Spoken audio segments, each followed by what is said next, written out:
ازيكم يا اخواتي؟ عاملين ايه؟ ان شاء الله النهارده مع بعض هنبدأ نشرح منهج الفيزياء تالتة ثانوي.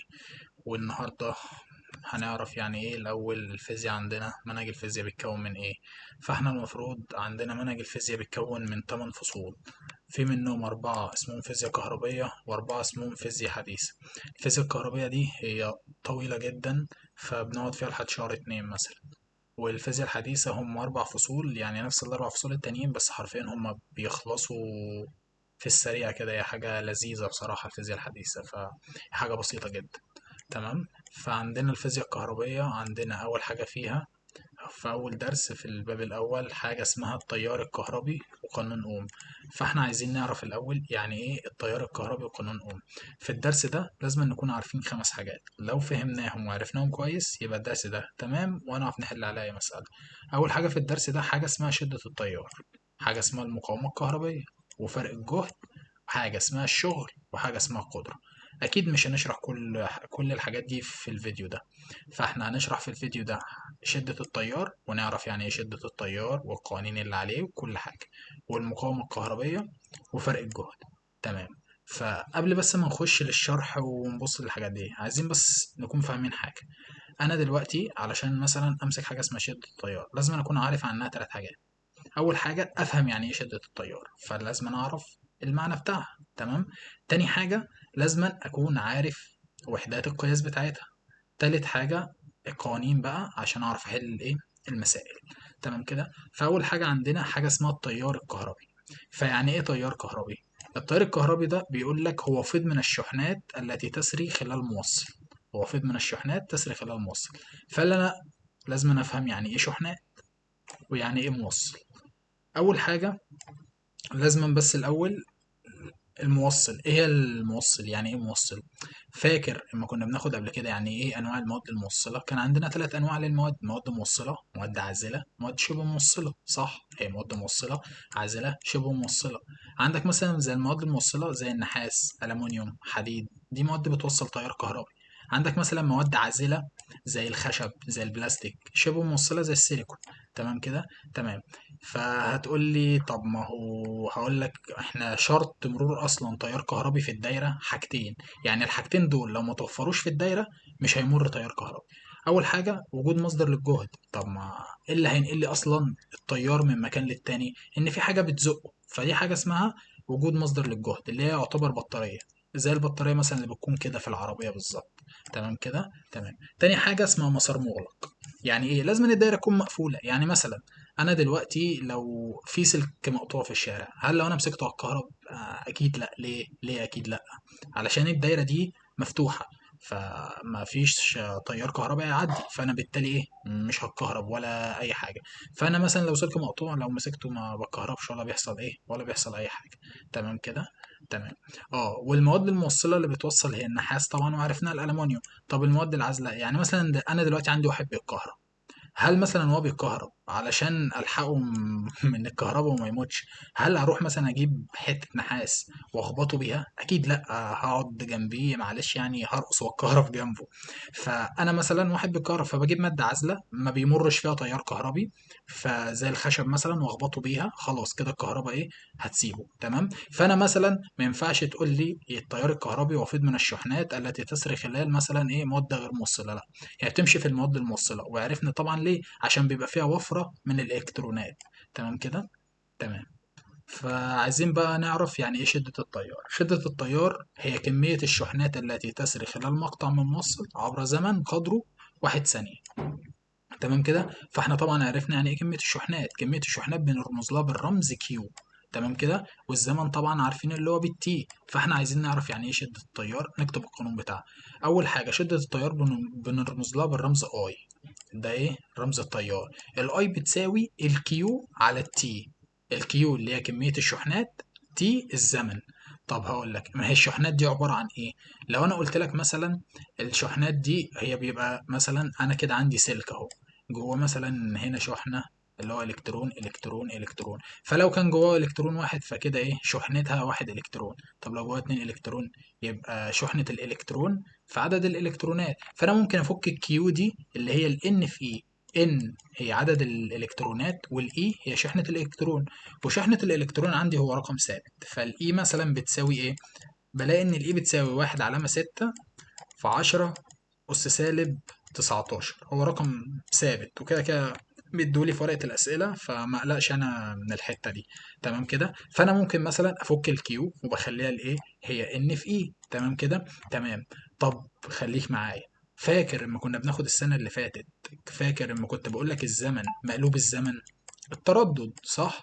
تمام. طب مش ممكن اشيل التي دي واحط مكانها اف؟ يعني انا هشيل الواحد على التي دي واحط مكانها اف، فكده الاي برضو ممكن تساوي كيو في اف. تمام كده. تمام. طب في حاجة كمان، يعني قانون كمان، انا حرفيا جايب لك هنا 4 قوانين. لو جالك اي مسألة على شدة التيار في ال4 حاجات دول عمرها ما هتطلع براها. بص، لو انا قلت لك مثلا ايه، انا عندي دايرة كده أنا ماشي فيها. تمام كده. تمام. رحت قلت لك احسب لي التيار اللي فيها. تمام. فأنا علشان أحسب التيار بتساوي إيه؟ هنحسب 2 باي ار تحت، وفوق هيبقى ال V في ال E اللي هي شحنة الإلكترون. طب دي أصلا القانون ده جه منين؟ تعالى أقول لك جه منين، ما إحنا مش هنحفظ أي حاجة وخلاص. أول حاجة التيار بيساوي كيو على تي، صح كده؟ طب التي ممكن اجيبها ازاي؟ مش السرعة بتساوي مسافة على زمن؟ ده احنا حاجة واخدينها بقى من زمان، ده احنا كنا حافظينها، اللي هو مثلث التي واللي انت عايزه خبيه. فمش ممكن اقول كده ان الزمن بيساوي مسافة على سرعة؟ تمام. يبقى كده الزمن بيساوي المسافة اللي هي دي، اللي هي الديستانس، على السرعة اللي هي في، صح كده؟ تمام. طب المسافة اجيبها ازاي؟ يعني انا دلوقتي ماشي في كده، فده المسافة اللي انا مشيتها، فالمسافة اللي انا مشيتها اكني قلت لك ايه، ان انا ماشي 2 باي ار اللي هو محيط الدايرة على الفي. طب تعالى كده نعوض في القانون، فهو الاي على 2 باي ار، والفي هتكون تحت ومقام المقام هيطلع ايه؟ بسط. ففي الاخر القانون بيساوي ايه؟ هو الاي في الفي على 2 باي ار. تمام كده. تمام. يبقى احنا كده ايه، تعالى بس نمسح الحاجات دي علشان نكون ايه مفوقين، ونعرف ايه، ونعرف الدنيا، ما نكونش ايه متلخبطين. يبقى احنا كده عرفنا يعني ايه شدة التيار. تمام. شدة التيار هي كمية الشحنات التي تسري خلال مقطع من موصل عبر زمن قدر 1 ثانية. عرفنا القوانين بتاعته. ايه القوانين بتاعته؟ هي كيو على تي، او ان في اي على تي، اللي هو فكت الكيو لان في اي على تي. او ممكن اخد مقلوب الزمن اللي هو ايه، التردد. تمام كده. تمام. طب شدة التيار دي بقيسها بجهاز بيسمى اسمه جهاز الاميتر. جهاز اسمه جهاز الاميتر، بنحطه كده في الدايرة، نرمز له بالرمز ايه كده. ده كده اسمه جهاز الاميتر، بيتوصل على التوالي. هنفهم الحتة دي كويس في مثلا في درس قدام، يعني مش حاجة مهمة عندي دلوقتي. تمام. في حتة بقى ايه لازم نكون عارفينها. تمام. انا فاكر طبعا لما كنت بقول لك مثلا هنا الاي، هنا الكيو، هنا التي. تمام كده. لو قلت لك عند زيادة شدة التيار فالعلاقة ما بين الكيو والاي هي علاقة طردية، كل ما الاي تزيد الكيو مالها هيزيد، فالعلاقة ما بينهم علاقة ايه طردية، اما الزمن يكون ثابت. تمام كده. طب العلاقة ما بين الكيو والتي برضو علاقة طردية. تعال امثلها لك بطريقة سهلة جدا. دلوقتي انت عندك حنفية نازل منها مية. تمام كده. كل ما الزمن بيزيد كمية المية عمالة ايه تنزل، يعني اكن المية دي هي الشحنات، وانت دلوقتي فاتح الحنفيه، فكل ما الزمن عمال يعدي الميه عماله مثلا في الحوض اللي احنا في الجردل اللي احنا بنملاه، الميه عماله تزيد تزيد تزيد تزيد. فكل ما الزمن يزيد كميه الميه بتزيد، كل ما الزمن يزيد كميه الميه بتزيد، كل ما الزمن يزيد كميه الميه بتزيد. طبعا. بس فالعلاقه ما بين الكيو والتي علاقه طرديه، العلاقه ما بين الاي والكيو علاقه طرديه. طب هتقول لي طب خلاص، ما هي هنا العلاقة ما بين الاي والكيو علاقة طردية، يبقى الاي والتي علاقة عكسية. هقول لك لا، خلي بالك، عندنا نفس المثال بالظبط بتاع المية. ركز معايا في الحنفية. هل لو انت دلوقتي فاتح الحنفية وسايبها قوة المية عمالة تزيد؟ هتقول لي لا، ما انا سايبها، ما زودتهاش ولا عملت اي حاجة. هقول لك خلاص، يبقى كده العلاقة اسمها علاقة ثابتة. يبقى انا برمز بالرمز، يبقى كده اهو تبقى اسمها علاقة ثابتة. طبعا انا مش هقول لك انها علاقه ثابته واسيبك وامشي، صح كده؟ تمام. انت دلوقتي مش مثلا لو الزمن كان بواحد الكيوب واحد، الزمن باتنين الكيوب اتنين، الزمن بتلاتة الكيوب تلاتة. تمام اهي بتلاتة. طب تعالى كده نعوض في القانون. مش الاي بتساوي كيو على تي. طب اما اما التي كانت بواحد والكيو كانت بواحد، واحد على الواحد فيها الواحد، فطيروا بعض فمفيش حاجة حصل. طب اما التي كان باتنين معلش، يبقى برضه الكيو باتنين، فاتنين على الاتنين فيها الواحد، فالتيار ما زادش، يعني شدة التيار ما زادتش. يعني مهما الزمن يزيد شدة التيار هي حاجة ثابتة ما بتعتمدش عليها. زي ما قلت لك افهمها اكنك فتحت حنفية المية وسبتها. هل كل ما بتسيب حنفية المية مع الوقت المية عمالة قوة المية بتزيد في الحنفية؟ لا، هي مثلا انت فاتحها سنة بسيطة، فهي المية بتنزل منها ايه، سنة بسيطة، مش بنفس القوة. فاهم قصدي؟ فملهاش علاقة بالايه، بالزمن. بس ده حرفيا كان شدة التيار. طب تعالى نراجع بقى مع بعض كده شدة التيار. عرفنا يعني ايه التيار الكهربي. التيار الكهربي هي كمية، هو فيض من الشحنات التي تسري خلال ايه، موصل. وعرفنا انواع الموصلات، مواد موصلة زي النحاس والألمنيوم، مواد عازلة زي الخشب والبلاستيك، مواد شبه موصلة زي الايه، زي السيليكون. وعرفنا شروط مرور تيار كهربي، هو مصدر للجهد والمسار مغلق. طب لو المسار مفتوح، لا طبعا مش هيمر تيار كهربي. عايز تفتكرها وما تنساش، لو انت مسكت سلك مقطوع مش هتتكهرب. يعني بمسكه من ناحية واحدة، ما تقوليش امسكه من ناحيتين، ما انت لو مسكته من ناحيتين اكنك قفلت الدايرة، فانت اللي هتتكهرب بقى مالناش دعوة. ماشي. ف... وعرفنا يعني ايه بقى شدة التيار، هي كمية الشحنات التي تسري خلال مقطع من موصل عبر زمن قدره 1 ثانية. تمام كده. وعرفنا شوية القوانين بتاعهم وجم ازاي، وما حفظناهمش، احنا فهمنا هم جم ازاي. تمام كده. وعرفنا بنقيسه بجهاز الايه اللي هو الاميتر، وازاي بنوصله، بيتوصل على التوالي. وعرفنا العلاقة ما بين الاي والكيو علاقة طردية، وما بين الكيو والتي علاقة طردية. طب ما بين الاي والتي لا، علاقة ثابتة. وفهمنا ليه هي علاقة ثابتة. تمام كده، تمام. تعالى بقى ايه، احنا كده فهمنا حاجتين، يعني ايه شدة التيار وعرفنا قوانين. نيجي بقى للحاجة التالتة اللي احنا اتفقنا عليها، المسائل على التيار الكهربي. بيقول لك عندك سلك بيحمل تيار شدته 1.8 لو تيار شدته 1.8 يعني ده الاي، يبقى انا كده معايا الاي ب1.8. بيقول لك بقى كمية الشحنة الكهربية هتكون بكام بعد دقيقة. دقيقة يبقى معايا الزمن تي، يبقى انا عايز الكيو. اهو بيقول لك كمية الشحنة يعني كيو. طب ما احنا عارفين ان الاي بتساوي كيو على تي، صح كده؟ يبقى الكيو بتساوي ايه؟ الكيو بتساوي اي في تي. طب الاي في التي، هقول لك الاي بكام، احنا جايبينها ب1.8. طب التي ب60 ثانية، هو بيقول لي دقيقة، لا احنا بنشتغل على الثانية، يبقى 60 ثانية. اضرب الرقمين في بعض هتلاقيها طالعة معاك. تمام كده. في حاجة بس انا نسيت اقولها لكم، ايه هي حاجة بسيطة جدا، تعالى نفهمها مع بعض. اول حاجة، احنا عندنا التيار الكهربي. التيار الكهربي وحدة القياس بتاعته حاجة اسمها امبير. تمام كده. طب والكيو هي حاجة اسمها الكولوم. طب والتي سكند اللي هي ثانية. فدلوقتي اما انا اقول لك شدة التيار، يبقى وحدة القياس بتاعتها ايه، هي كولوم على ثانية او امبير. يا اما تقول لي كولوم على ثانية يا اما امبير. تمام كده، تمام. بس كده. فاحنا ايه كده حلينا اول سؤال مع بعض. طب تعالى نحل السؤال ده. بيقول لك سلك من النحاس اهو، بص لازم سلك من النحاس، ما ينفعش مثلا يقول لي قطعة خشب، لا يبقى كده خلاص اصلا مش هيمر تيار كهربي. سلك من النحاس يعني مادة موصلة في دايرة كهربية مغلقة، يمر بها تيار شدته 1.2، يبقى ده الايه، ده الاي. هو رمز له وجنبيه حرف الايه اللي هو امبير. فإن عدد الإلكترونات التي تمر عبر مقطع من السلك في زمن قدره 10 ثواني، ده التي. هو عايز ايه، عدد الالكترونات. طب الاول ايه القانون اللي معانا في عدد الالكترونات؟ تعال نبص هنلاقي ان الاي بتساوي الان في الاي على التي. طب دلوقتي دي الان اللي هي عدد الالكترونات، يبقى انا لو عايز اجيب الان هضرب الاي في التي على الاي. تمام كده، تمام. اللي هو ايه، هضرب دي هنا واروح قاسم على الاي في الطرفين. تمام كده. طب الاي بكام، ب1.2 في التي بكام، التي ب10 ثواني. طب الاي احنا عارفين ان هو رقم ثابت بواحد، علامة 6 في 10 أس -19. اعملها على الآلة هتلاقيها طالعة معاك.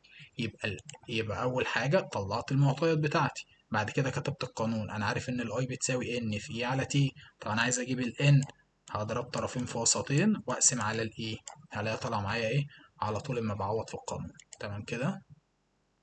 تعال نبص لدي بقى. طبقا لنموذج بور لذرة الهيدروجين يتحرك إلكترون في مسار دائري نص قطره بكذا، يبقى ده الار. تمام كده. بسرعة كذا، يبقى ده الفي. تمام كده. تمام. عايز بقى يحسب شدة التيار. طب مش احنا عارفين ان في قانون للاي بيقول لك ان الاي بتساوي الفي في الاي على 2 باي ار؟ هتقول لي ايوه يا باشمهندس. هقول لك طب الفي اللي هي ايه؟ السرعه.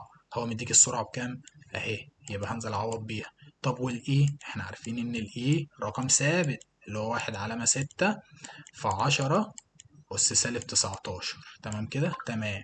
هنزل الاتنين باي والار اللي هو نص القطر هو مديهولي، اروح معوض بهنا هلاقيها طالعه معايا على طول. تمام كده. يبقى انا استخدمت الثلاث قوانين. بص نرجع هنا. يبقى اما كان مديني الكيو اما كان مديني الكيو والتي عرفت احسب المسألة. اما طلب مني الان عرفت احسب المسألة. طب اما اداني الفي والار عرفت برضه احسب المسألة.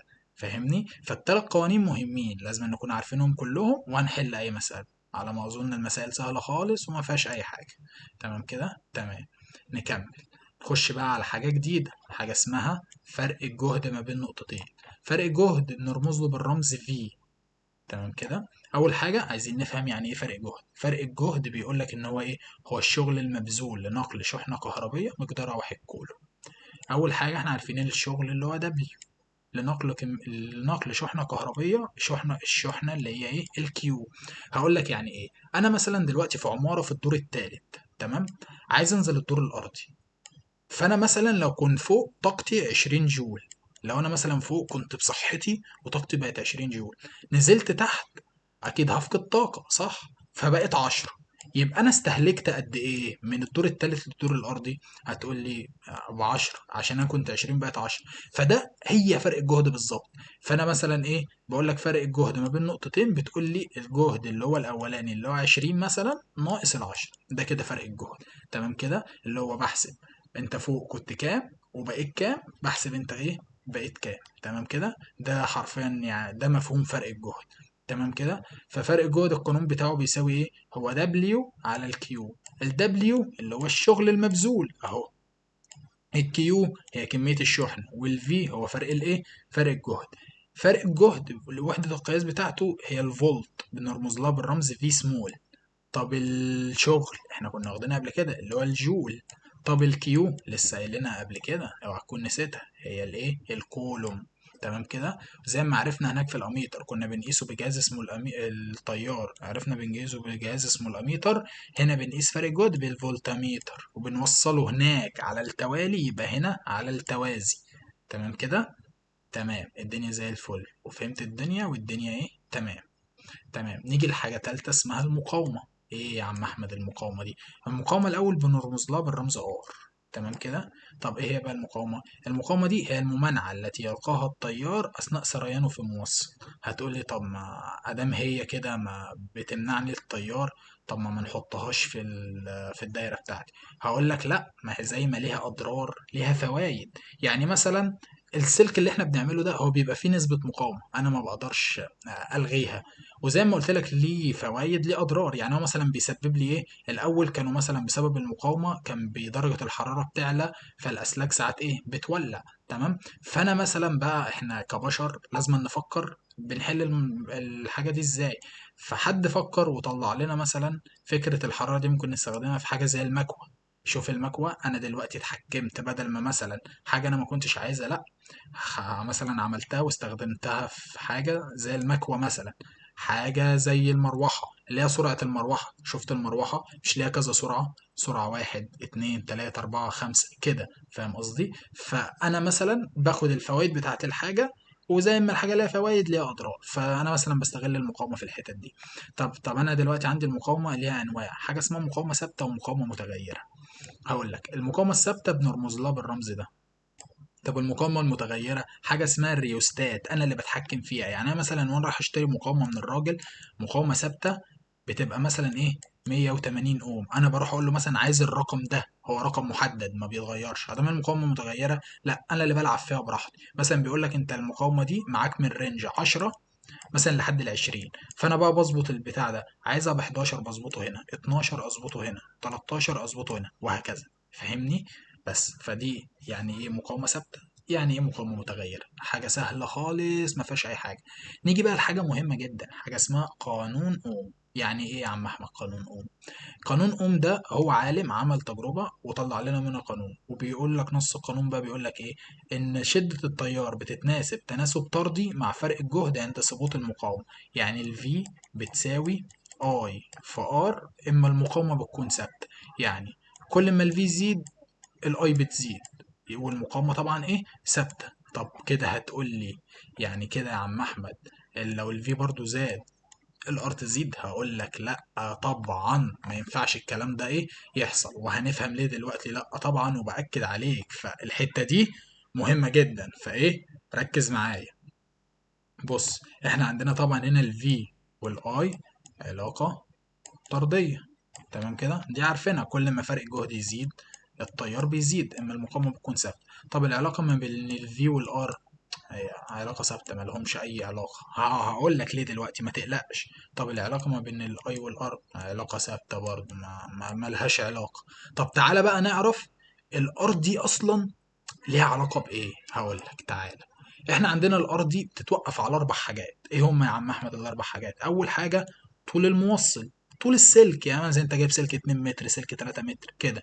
درجة الحرارة، نوع المادة اللي معمول منها السلك، يعني مثلا هل اما انا اعمل سلك من النحاس زي ما اعمل سلك من الالومنيوم؟ اكيد لا طبعا. يعني النحاس اغلى من الالومنيوم، فليه بقى النحاس اغلى من الالومنيوم؟ مثلا مش عشان مثلا ايه النحاس كده، لا، ما هو ليه، عشان النحاس بيوفر لي في الكهرباء، فبالتالي لازم يكون لازم يكون غالي قصدي. فاهم قصدي؟ فاي حاجه بتوفر لي في الكهرباء ما هتكون غاليه. بس كده. ومساحة المقطع، تمام كده. فاحنا قلنا ان الار بتتناسب مع ال تناسب طردي، ومع الاي تناسب عكسي. فانا اقول لك ان الار بتتناسب مع ال على ايه. طب دلوقتي انا عايز اقلبها قانون، علشان اشيل علامة التناسب دي واحطها يساوي لازم أنا احط حاجة اسمها ثابت، رقم ثابت. فانا شلت علامة التناسب دي وحطيت علامة يساوي وحطيت حاجة اسمها الرو اي. تمام كده. طب ايه الرؤية دي بقى يا عم احمد؟ تعال اقول لك يعني ايه الرؤية.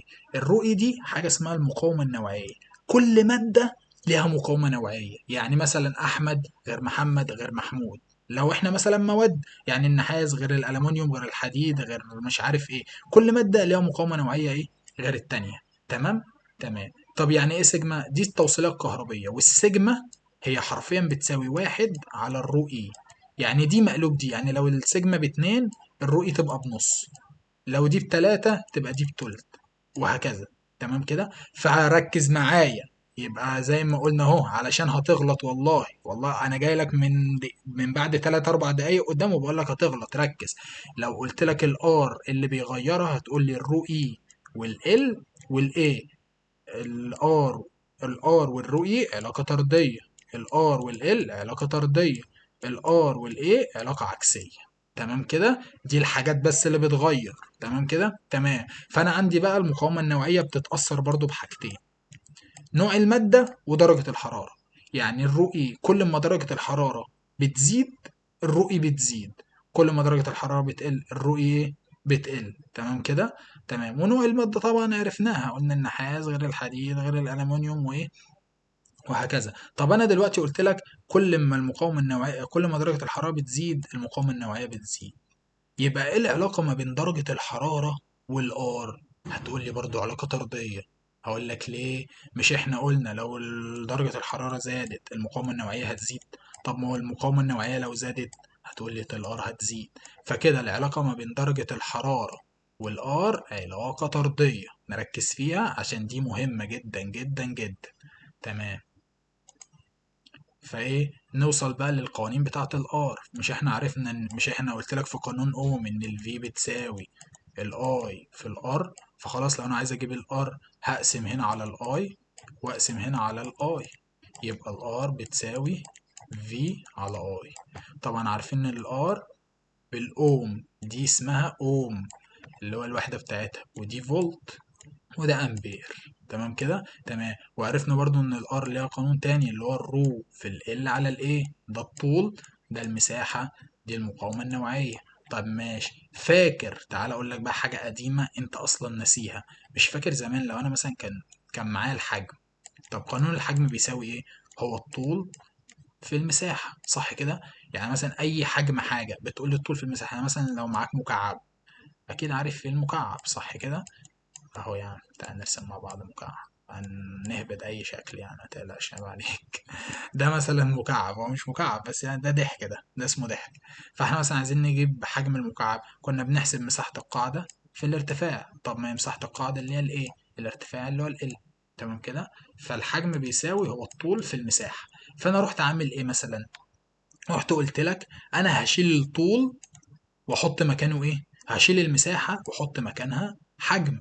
طب ماشي، لو انا الايه بتساوي ايه كده، هي فوليوم على ال اللي هو حجم على طول، هشيل الايه واحط هنا فوليوم على ال. طب الفوليوم هنا والال كانت تحت، مقام المقام يطلع بسط، وكان في ال فوق تبقى ال ايه، تربيع. تمام كده، تمام. هقول لك حاجة تاني، فاكر الكثافة بتساوي ايه؟ الرو اللي هي الكثافة كانت بتساوي الكتلة على الحجم. عشان دي هنحتاجها في الفيديو الجاي.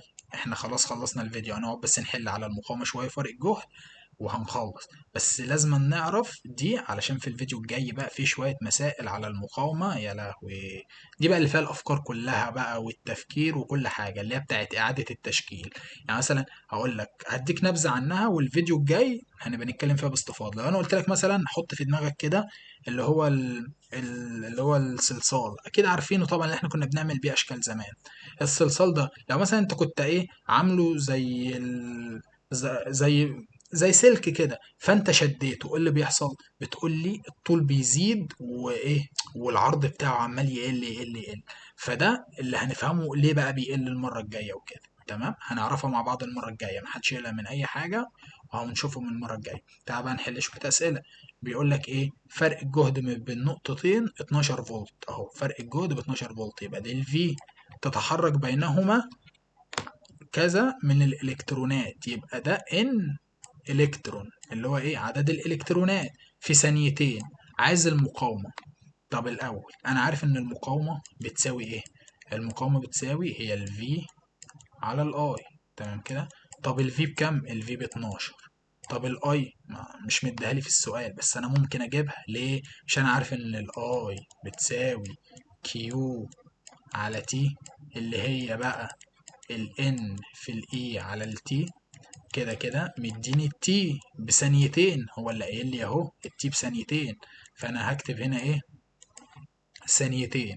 تمام. طب الكيو اللي هي ان في ايه، طب الان بكام؟ هو مديها لي بستة ونص في 10 اس 18 في الاي اللي هو رقم ثابت، اللي هو 1/6 في 10 اس سالب 19. الرقم اللي هيطلع لي من هنا هروح واخده حطه هنا واحطها على الآلة هتطلع معايا. تمام كده، تمام. السؤال سهل وما فيهوش اي حاجه، لا طالعه معايا ب 23. جربها وشوف الدنيا. تمام. بيقول لك اذا زاد فرق الجهد بين طرفي الموصل ايه اللي هيحصل؟ طب مش انا عارف ان فرق الجهد بتساوي هي الار في ال في ار. طب لو فرق الجهد زاد ايه اللي هيحصل؟ الار في الاي، معلش معلش يا شباب. الفي اهو، تعالى بس تعالى نمسحها. الار في الاي بيساوي الفي، صح كده؟ احنا عارفين لو الفي زاد ايه اللي هيزيد؟ الاي. طب والمقاومه ما هي هنا نفس السطر، فالمقاومه تزيد. اقول لك غبي ليه؟ عشان انا قايل لك ان المقاومه ما بتعتمدش غير على ثلاث حاجات، الرو والال والايه. فنركز، قلت لك ده انا جاي لك من المستقبل وبرضه غلطت فيها. فنركز بقى يا حبيب قلبي بقى، وبطل سرحان كده ايه، ونركز مع بعض. فايه، مش هينفع طبعا. فاحنا عارفين ايه اللي هيزيد؟ بس التيار. يبقى اول ما يقول لي المقاومه تقل، ما لهاش علاقه اصلا، ولا هتزيد ولا هتقل، هتفضل ثابته. فعايزين نشوف التيار، يبقى التيار ماله هيزيد بقى، شده التيار تزداد. شفت؟ سؤال تافه جدا ممكن يوقع اي حد، فنركز فيه كويس جدا. تمام، تمام. خش على السؤال اللي بعده. بيقول لك هنا ايه، بيقول لك الشكل المقابل يمثل جزء من دائرة كهربية إذا علمت أن معدل الشحنات التي تمر عبر المقاومة 3 فولت بتساوي ايه، 2 كولوم على الثانية. هتقول لي دلوقتي احنا قلنا الفولتميتر بيقيس ايه؟ الفولتميتر بيقيس فرق جهد، فاحنا عايزين نعرف فرق الجهد على المقاومة دي بكام. طب احنا عارفين فرق الجهد بيساوي ايه؟ الاي في الار. طب ماشي، الار بكام؟ هو معلش دي المفروض 3 اوم، فالار بكام؟ ب3. ناقص اعرف الاي. هتقول لي هنا معدل الشحنات. يعني ايه معدل الشحنات؟ بص هتفهمها بطريقتين، هفهمها لك بطريقتين وانت المفروض بقى تكون فاهم. معدل الشحنات ده اكني بقول الكيو على التي، دي كده اسمها معدل الشحنات. او بص كده على وحدة القياس، يعني بمنتهى البساطة بص كده على وحدة القياس اللي بيساوي كولوم على الثانية التيار بس، فهتبقى 2 في 6 هتساوي ايه؟ 2 في 3 هتدينا ايه؟ 6. سهلة؟ سهلة يا عم. تعال نخش على اللي بعده. بيقول لك إذا كانت النسبة بين شدة التيار في موصل إلى فرق الجهد بتساوي الرقم ده، عايز المقاومة. تمام، بيقول لك النسبة ما بين شدة التيار إلى فرق الجهد بتساوي الرقم ده، 0.2. طب فأنا عايز الآر. طب ما هي الآر بتساوي إيه؟ هي الفي على الآي. هي لو بصيت هلاقيها هي بس متشقلبة، فخلاص الآر بتساوي 1/0.2 بس، ما فيهاش اي حاجه. سهله؟ سهل. يعني دي غلط، دي غلط، دي غلط. تمام كده، بس سهله ما فيهاش ايه، ما فيهاش اي حاجه. بيقول لك الشكل البياني المقابل يمثل العلاقه ما بين فرق الجهد ده في بين طرفين الموصل وشده التيار اي، تكون مقاومه الموصل. بص، احنا عشان نجيب المقاومه، علشان نجيب الميل، تعالى بص دي حاجه قديمه المفروض نكون عارفينها، تعالى اوضحها لك في السريع يعني. بص احنا معانا اي شكل، اي حاجه كده، عشان تجيب الميل بتاعها بنقسم الصادات على السينات. الصادات اللي هي ايه؟ الفي. السينات اللي هي الاي. طب ايه اللي بيساوي في على اي؟ هو المقاومه. خلاص يبقى بقسم رقم من هنا على رقم من هنا، بس هو مش مديني ارقام بس مديني زوايا. مش انا برضو عارف ان الميل بيساوي تان الزاويه، يبقى تان 45. يبقى انا ممكن لو اداني اشكال من دي، نركز بقى مع بعض، لو اداني اشكال من دي اجيبها عن طريق حاجتين. لو كاتب لي هنا ارقام بقسم الصاد على السين. طب لو مش مديني ارقام ومديني زاويه، خلاص بقول له تاني الزاويه. طب انا بعرف بقى منين انا بحسب ايه؟ بقسم الصادات على السينات، اللي بيساوي في على الاي هو المقاومه، فخلاص هحسبها. لا طلع معايا 1. تمام كده، تمام. نخش على اللي بعده. بيقول لك في الشكل المقابل تكون شدة التيار المرة في المقطع اكس. عايز يحسب هنا شدة التيار. طب الاي بتساوي ايه؟ هي الفي على الار. طب الفي، ركز بقى معايا علشان هتغلط. الفي احنا قلنا فرق الجهد ما بين النقطتين. هو بيقول لك ان النقطة دي فرق الجهد بتاعها موجب 20، والنقطة دي فرق الجهد بتاعها سالب 20. يبقى فرق الجهد ما بين النقطتين هطرح الكبير ناقص الصغير، يبقى 20 ناقص سالب 20 هتديني 40 على المقاومة اللي هي ب5، هتلاقيها طالعة معاك ب8. تمام كده. طب تعالى بقى حاجة ليا أنا وأنت. لو قلت لك إن كان في فرق الجهد هنا ب20 وفرق الجهد هنا ب20، التيار اللي هيمر هنا هيكون بكام؟ ركز كده، أنا عايزك بس تفكر فيها قبل ما أنا أقول لك الإجابة. فكر فيها. فالتيار بصفر. ليه بقى بصفر؟ مش احنا قلنا شروط مرور تيار كهربي يا حبيبي ان لازم أن يكون في فرق في الجهد؟ هل هنا في فرق في الجهد؟ لا، دي ب20 ودي ب20، يبقى مش هيمر تيار كهربي. ليه؟ عشان مفيش هنا فرق في الجهد. شوف سؤال سهل برضه. تمام، تمام. يبقى هنا بقى بيقول لك في شكل مقابل عايز جهد النقطة واي. بص، لو حط لك العلامة دي يبقى أكنها الجهد هنا بصفر، دي حاجة اسمها علامة الأرضي، فالجهد هنا بإيه؟ بصفر. تمام كده، فاحنا عايزين نحسب فرق الجهد، ففرق الجهد بيساوي إيه؟ أنا لقيته مديني كيو ودبليو، خلاص فالفي بتساوي دبليو على الكيو. الدبليو ب120 والكيو ب20، هتلاقيها طالعة معايا بإيه؟ ب6 إيه؟ فولت. تمام. بيقول لك في الشكل المقابل إذا كان الشغل المبذول لنقل 10 أس 20 إلكترون، يبقى دي عدد الإلكترونات، يبقى دي ال N بين النقطتين X و Y ب80 إيه؟ 80 جول، يبقى ده ال W. فعايز فرق الجهد. طب تعالى كده نبص. فاحنا لو عايزين نحسب فرق الجهد، فرق الجهد بقول هو التيار ماشي كده، يبقى انا بطرح فرق الجهد اللي هنا ناقص فرق الجهد اللي هنا بيساوي، يبقى فرق الجهد ال V بتساوي ايه؟ W على الكيو. طب فرق الجهد انا المفروض اقول له 5 ناقص جهد النقطة Y، صح كده؟ بيساوي ال W اللي هي بايه؟ ب80 على الكيو اللي هي الN في الإي. الN ب10 أس 20، الإي 1/6 في 10 أس -19، هلاقيها طالعة معايا 80 على 16، وهودي الواي بعكس الإشارة وال80 على 16 هنا بعكس الإشارة، وشوف هتطلع معاك بكام. تمام. سهلة جدا. طب تعالى أعيدها لك، عشان إيه لو مفيش حد فاهمها نفهمها مع بعض بكل سهولة، يعني مفيش أي حاجة. الفي بتساوي إيه يا حبيبي؟ الفي بتساوي دبليو على الكيو. تمام. هل ينفع تقول لي إن الفي ب5؟ هقول لك لأ، إحنا بنحسب فرق الجهد ما بين نقطتين، بنطرح، بنشوف التيار ماشي إزاي. لقيت التيار ماشي كده، يبقى اتجاه التيار كده، يبقى التيار بينتقل من الجهد العالي للجهد القليل، يبقى لازما النقطة دي الجهد بتاعها يكون قليل. يبقى مثلا ما ينفعش تكون ايه 5، ما ينفعش تكون ايه 10، هي يا صفر يا -5. شوف انا عرفتها ازاي؟ ليه؟ مش في تيار مر، فلازما ادام مر الناحيه دي يبقى فرق الجهد اللي هنا اكبر من اللي هنا. هنا ب5، يبقى هنا ايه؟ ببص على الاختيارات، يا اما صفر يا اما -5. فانا ايه؟ هبص. هتقول لي ايه الفي بتساوي ايه؟ 5 ناقص فرق الجهد عند واي بتساوي الدبليو ب80، الكيو هي ان في اي، الان ب10 أس 20، والكيو ب1/6 في 10 سالب 19. الرقم اللي هيطلع لك من هنا هنودي دي بعكس الإشارة وندخل ده بعكس الإشارة، هنقول 5 ناقص كام تدينا الرقم ده، هتلاقيها طالعة ايه معاك على طول. تمام كده؟ تمام زي الفل. خش على ايه؟ على اللي بعده. تمام. ركز معايا.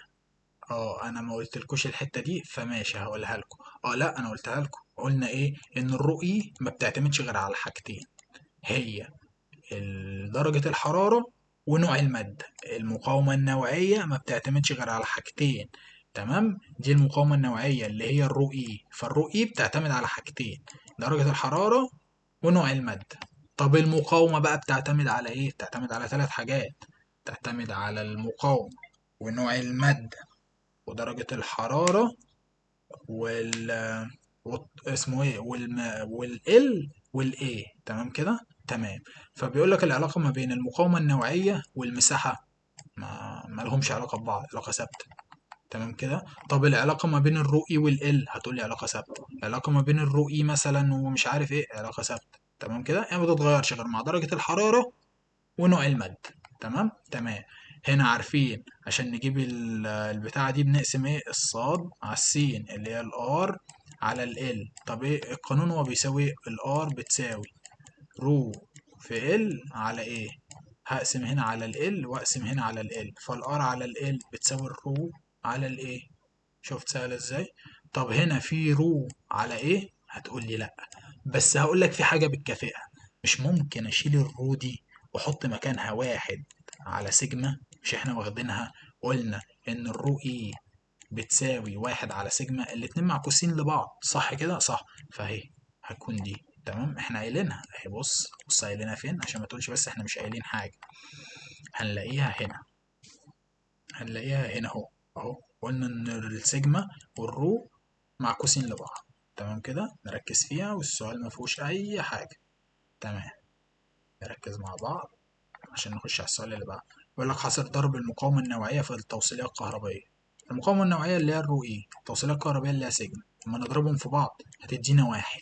طب تعالى نفهمها مع بعض. مش لو دي ب2 قلنا المعكوسة هتبقى بنص، 2 في نص ب1، فهي ايه؟ بتساوي الواحد. سهلة؟ سهلة. مثلا بيقول لك المقاومة النوعية بنص، بيقول لك فإن حصل ضربها في التوصيلية هتدينا كام؟ يعني المقاومة بنص، طب التوصيلية هتكون بكام؟ كده التوصيلية هتكون ب2، حصل ضربهم في بعض هيدينا ايه؟ هيدينا 1. سهلة؟ سهلة. مفيهاش أي حاجة. آخر سؤال بيقول لك ايه؟ موصل معدني يلزم بذل شغل قدره 20 جول، دي الايه؟ دي الدبليو، لنقل كمية من الكهربية كيو، عندما كان فرق الجهد ب4/10. يبقى ده الايه؟ ده الفي. عايز يحسب عدد الإلكترونات اللي هو الN، وعايز التي تمر خلال دقيقة. تمام. ما فيهاش أي حاجة. تمام. أنا دلوقتي عارف إن الفي بتساوي إيه؟ الفي بتساوي W على الكيو، صح كده؟ طب تمام. ممكن أشيل الكيو وأحط الN في الإي. تمام كده. طب فرق الجهد قلنا ب4/10 أهو، بيتساوي الW ب20. طب ال N ده انا عايزها اصلا. في الاي اللي هي 1/6 في 10 أس -19. هجيب دي هنا واطلع دي هنا واعملها على الآلة، يبقى ال n بتساوي 20، هنا 4/10 في 1/6 في 10 أس -19. معلش بس الماوس بتاع اللاب رخم شوية. بس شفت سهلة ازاي؟ طب انا لو قلت لك بقى احسب لي شدة التيار، هتقول لي خلاص شدة التيار بتساوي ان في الاي على التي. الان لسه جايبينها والان لسه جايبينها والاي ده رقم ثابت. طب التي بص هو بيقول لك خلال دقيقة، فالتي هي ب60 ثانية، اروح معاهم ب60 ثانية. ده كانوا شوية أسئلة سهلين، أتمنى تكونوا استفدتوا وربنا معاكم، والناس تذاكر، واللي محتاج أي حاجة أنا تحت أمره في أي وقت. طبعا انتوا عارفيني باشمهندس أحمد سمير. فبالتوفيق يا شباب، وإن شاء الله تكون سنة سعيدة عليكم، وربنا يوفقكم ويكتب لكم الخير. فالدرس ده ناقص فيه أفكار بس على المقاومة، هتبقى في فيديو تاني بإذن الله. وفي فيديو حل بقى هيكون ده منفصل فيه بقى أسئلة ايه بقى قوية جدا، ان شاء الله نظبط بيها الدنيا مع بعض. فبالتوفيق يا شباب، وربنا معاكم ويوفقكم، وادعوا لي وادعوا لنفسكم، وربنا معاكم. بالتوفيق يا اخواتي.